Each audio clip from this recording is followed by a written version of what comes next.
this little group of people, and it's very uncomfortable, I gotta say. It is uncomfortable. Learning how to accept, the kudos and stuff is hard. It's hard work. It really is. Actually, I think that might be something to touch on here. I love it. Let's get into it. Thank you so much, Alexandria, for sharing with us on 424.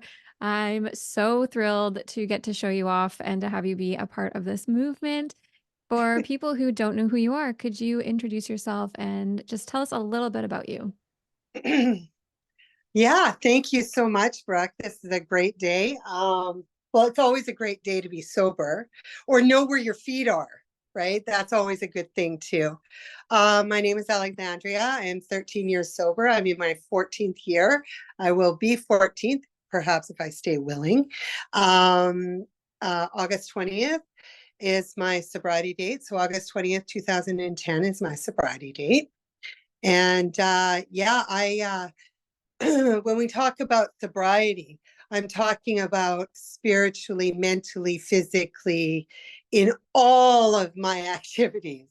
So I'm a woman that did not know how to live life without having a little something here and there to, elevate me or, bring me down a little bit or, satisfy me. So I, had hungers and things like that. Uh, that some people would think that you need recovery from. So yeah, what else can I tell you? Well, I'd love to uh, know before 13 years, that's incredible. If yeah, you look back, like right before you decided I'm going to get sober, what were some of the reservations you had coming into that journey? this reservations of getting sober. Oh, living life um like a normal person, whatever that means. So carrying, one of the things that worried me was like holding down a job. I can't even imagine that. I personally myself, I don't know how many checks I have out there. And I just automatically thought you keep the last check and we're even, right? Because I'm just not showing up again. I don't like it here. I'm done with this. It's too much for me. You expect me to show up at whatever ungodly time there is. I mean, I just went to bed and now I have to wake up. Are you kidding me? So yeah, so I had, those were some of my reservations on could I do it even, right? Like it just eluded me. I relate to that so much. I did go back for my checks though. Like I had no shame. I even like called the board to see if I was entitled to getting a check, even though I just stopped showing up to work. And they're like, yeah, I love it. No, no, I thought, man, forget it. I don't even want to answer for anything, right? No way. You keep it, we're even, whether you think so or not. So Yeah. what was it like at first getting sober? Were you pleasantly surprised? Was it easier than you thought it was going to be? Was it harder than you thought it was going to be? No way. People would say things like it gets easier. I'm like, you have no idea what's happening in my house. You're kidding me. It is not getting easier. It's getting worse. No, it was not an easy task for me at all. The first year I was a complete wrecking machine. I remember our neighbors had moved out right next door. It's like a sister house, right? And the new neighbors, so the night before, me and my husband, I had just said to him, listen, I need to focus on sobriety. So you're in the way. You need to go 4 days out of the week and I'll take care of the kids. And then you come back the 3 days a week and I'll go. And we don't care where each other is because it's none of our business. The kids own everything. So he came home the day before and I'm like, but I need money, right? He was the breadwinner. So I'm like, I need money. He's like, I don't like your attitude. So I could not believe he was walking away and I went after him and I picked up this little hammer And I said, listen, if you don't stop and listen to me.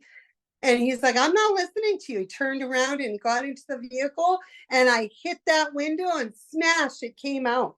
And I have to tell you, Brooke, I actually thought we were getting somewhere. Here's why. He turned around. He turned around to talk to me. Wasn't on the topic I wanted to be on, but I thought we were making progress. And so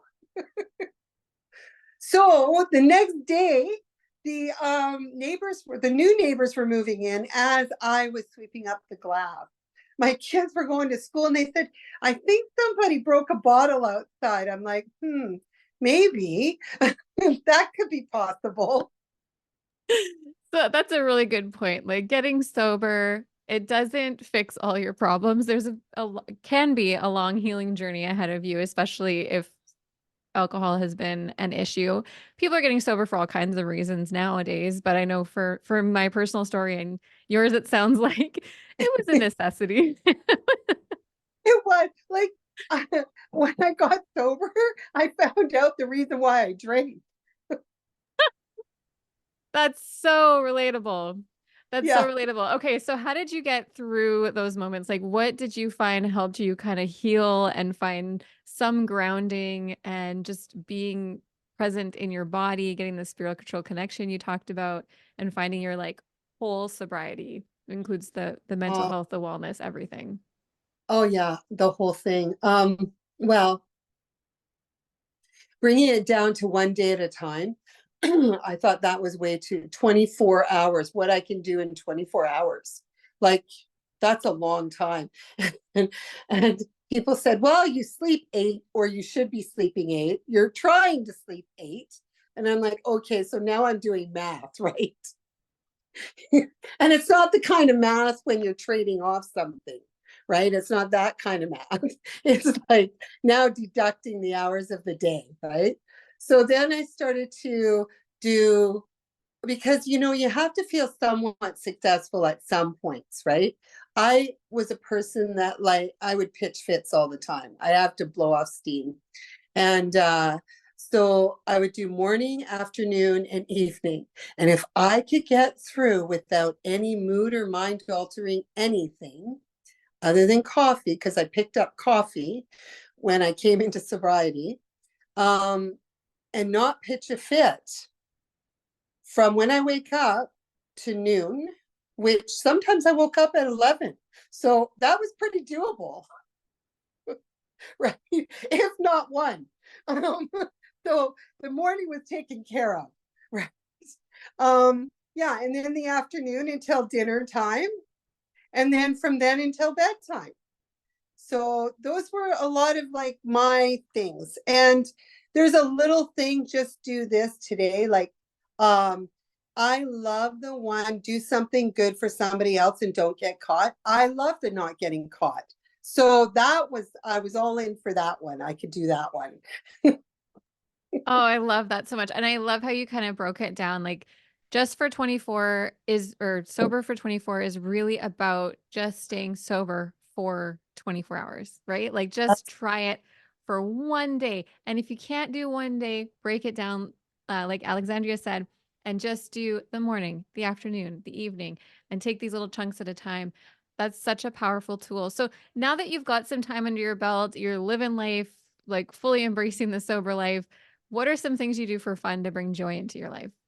Oh my gosh. Well, okay. So getting loaded also helps me to do things that normally you would be scared of doing, right? So now my new thing is to do things that are really uncomfortable, really awkward, really scary. Like, I get in front of microphones now, right? That's terrifying to me. I do not like to be noticed. I don't like the spotlight on me. I never have. And I was not raised that way. I was not anything, right?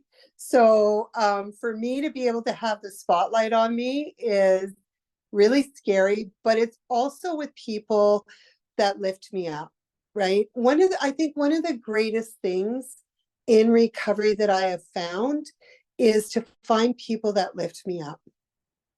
My sponsor actually has to really kind of grind me sometimes. Not so much anymore, but in the first 5 years for sure.